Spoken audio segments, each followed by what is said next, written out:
Get to the panda base right when it opens, around 7:30 in the morning, and you'll catch the pandas doing the one thing they do with any energy all day, which is eat. Show up at 2 in the afternoon like most people, and you're watching a pile of sleeping fur from 40 feet back. That's the first thing to know about Chengdu. The pandas are worth it, and they're the reason you came. They're not the reason you stay. Here are the pandas done right, and 15 more things to do in Chengdu worth your time. Number 1 is the pandas, and specifically how to see them without wanting your money back. The main spot is the Chengdu research base of giant panda breeding, about 10 kilometers out of the center. It started in 1987 with 6 pandas rescued from the wild, and there are over 100 living there now, including the babies in the nursery. The first time I went in the afternoon, I stood at the back of a crowd watching a bear sleep, and I felt a little cheated. So here's the fix. Go for opening, book the ticket a few days ahead online, and head straight for the enclosures while the pandas are still eating breakfast. By early afternoon, they are done for the day. If the crowds sound like too much, there's a quieter base about 90 minutes out at Dujiangyan, smaller, with fewer people, and you can get closer. Either way, don't miss the red pandas, which look more like a fox crossed with a raccoon and wander around almost at your feet. The food is number 2, and Chengdu takes it seriously enough that the United Nations named it a city of gastronomy back in 2010, the first city in China to get the title. Start with hot pot. You get a pot of bubbling broth at your table and cook your own meat and vegetables in it. And the local version comes loaded with dried chilies and something called the Sichuan peppercorn, which doesn't burn so much as it leaves your lips and tongue numb and tingly. That mix of spicy and numbing is called ma la, and it's what the whole region is built on. 2 honest warnings from people who live here. It's hotter than most visitors expect, so if you're unsure, tell them less oil and less chili when you order. And if you're eating alone, ask for chuan chuan, the same meal served on skewers, so one person isn't stuck with a whole pot. After that, get the mapo tofu, soft tofu, in a red numbing sauce invented right here in the 1860s by a woman whose little restaurant still runs today. And the don don noodles, about 5 yuan a bowl, under $1, at any little shop, where every place makes them a bit differently, so don't go hunting for one famous spot. Now for the first of the day trips, because I'll be straight with you. A good chunk of the best stuff around Chengdu is a train ride out of the city. Number 3 is the one I tell everyone not to skip, and it's the one they come back and thank me for. Sansingdui. About 3,000 years ago, a civilization we barely understand lived out on this plain. And over the last 100 years, diggers have turned up their bronze masks. They are genuinely strange. Huge metal faces, taller than a person, with eyes that stick out on stalks and ears that spread like wings. And nobody can fully explain who these people were or why they made them. It looks less like an ancient tomb and more like a film set for something that landed from space. The museum is out at Guanghan, roughly an hour from the city. And one thing to sort in advance, you have to reserve a slot because it sells out days ahead and foreigners book it through the trip.com website or a WeChat mini program. If you can't spare the whole day, there's a smaller related museum right in the city called Jinsha, from the same lost culture, and it's where they dug up the little gold sun and bird disc that is now the symbol on the city's own logo. Whichever you pick, it'll stick with you. Staying out of town, number 4 is the day trip that stops you in your tracks. The Leshan Giant Buddha, a statue carved straight into a riverside cliff, 71 meters tall, the biggest stone Buddha in the world by a wide margin. To give you a sense of scale, a grown adult is about the size of one of its toenails. They started carving it in the year 713 and finished around 90 years later, during the Tang Dynasty, which was a golden age in Chinese history over 1,000 years ago. A high-speed train from Chengdu East Station gets you there in about 40 minutes, quicker than the hour a lot of guides quote.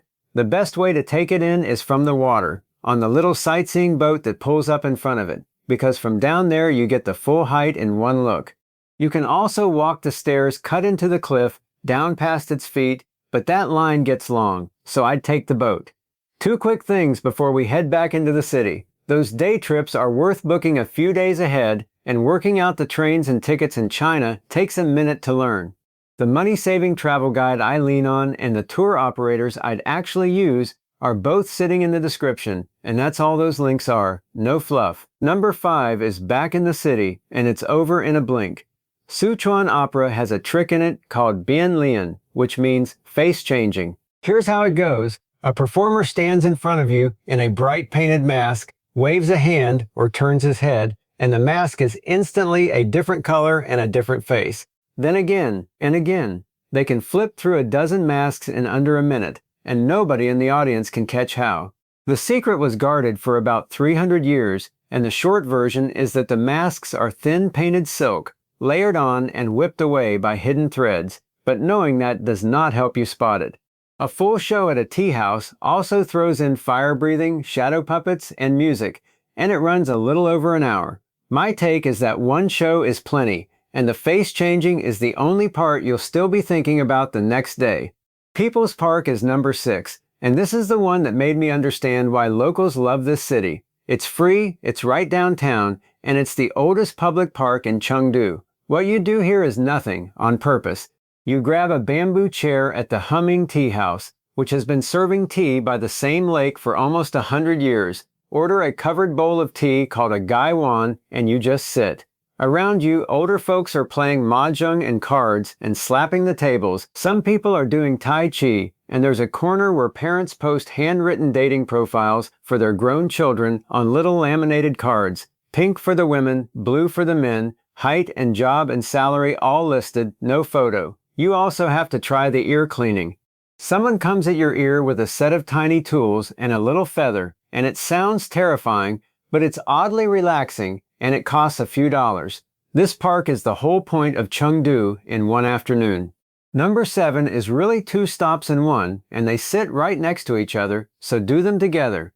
First, the Wuho Shrine, a temple built almost 1800 years ago, honoring the heroes of a period called the Three Kingdoms, a famous stretch of war and rivalry in Chinese history that people here still love the way other places love their old legends.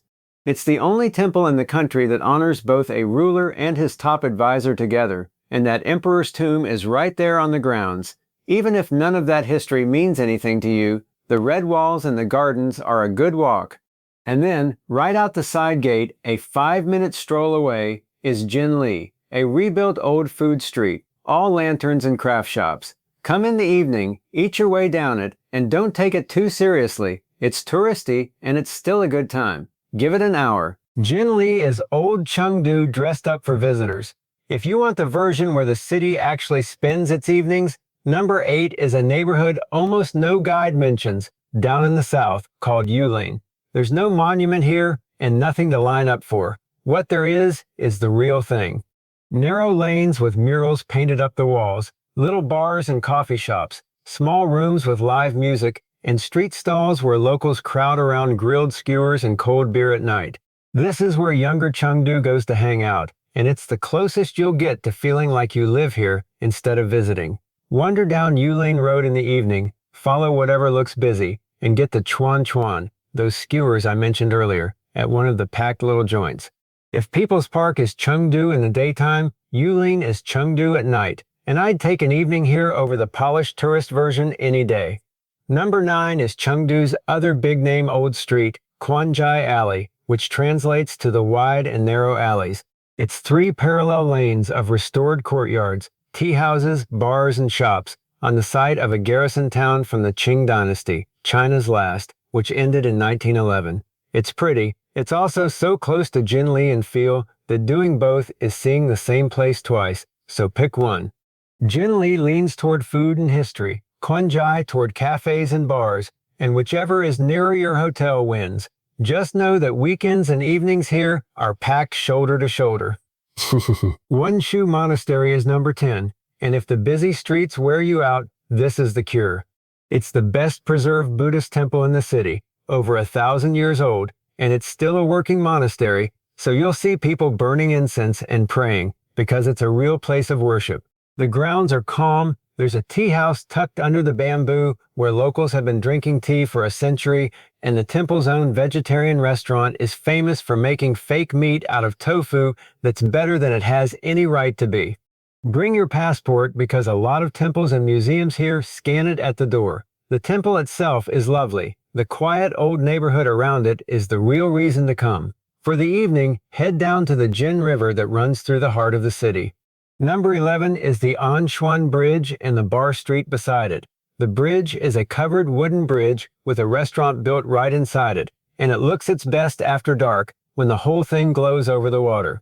As the story goes, the explorer Marco Polo passed through here 700 years ago and wrote about a bridge on this spot. Nobody can really back that up, so treat it as a nice legend. What's definitely true is that the streets right behind it are Chengdu's main nightlife strip, with bars, clubs, and live music running along the river. Have a drink, watch the bridge lights on the water, and if you want a late night, this is where the city keeps it. Number 12 takes you to the middle of the modern city, Chunxi Road, which has been the main shopping street for about a century. The thing everyone comes to photograph is the giant panda. There's a 15-meter sculpture of a panda that looks like it's climbing up and over the top of a shopping mall called the IFS building, head first, backside in the air. The trick most people miss is that from the street, you only get its rear end, so ride up to the 7th floor terrace to get its face. Next door is Taiku Li, a high-end shopping district, and tucked right in beside all that money and glass is Datsu Temple, a Buddhist site over 1,600 years old. An ancient temple pressed up against a luxury mall is about the most Chengdu image there is, old and new, sitting together with no fuss about it. One small favor while we're here. If the list is doing its job, tapping like is the nudge that keeps videos like this one getting made. All right, on we go. That temple is the oldest thing in the center. Number 13 is the part of Chengdu they built in about 10 years, the new futuristic side out in the south in a district called Tianfu New Area. A decade ago, a lot of this was farmland. Now it's a run of glass towers, a pair of skyscrapers that play a light show across their faces at night, and a couple of buildings you'd go out to see on their own. There's the New Century Global Center, one of the largest buildings on Earth by floor space, big enough to hold an indoor beach with a fake sky and a wave pool inside it. There's a science fiction museum designed by a world-famous architect that looks like a spaceship coming down on a lake. But the thing locals rave about isn't a building. Chengdu calls itself a park city, and it's laced with a cycling and walking path called a greenway that runs for something like 100 kilometers, past parks and lakes and through the new districts. The city is flat, bikes are everywhere and cost pennies, and renting one for an afternoon is how a lot of people here spend a good day. That's the part I'd copy if I lived here. For something older and a lot quieter, ride about 40 minutes out of town to number 14, Luodai, an old town with the biggest Hakka community in western China. The Hakka are a Chinese group who migrated south long ago and kept their own customs, and the thing to seek out here is a tulu, a huge round communal house they built like a fort, with all the homes facing inward around a courtyard and no weak point on the outer wall for bandits to get through. There's a rebuilt one you can walk into, plus stone-paved old streets and Hakka food you won't find in the center. It's a half day, it's calm, and it's the quiet opposite of those packed old streets downtown. Good for the day you want to slow down. If you've got a couple of extra days, 2 more day trips earn the train ride.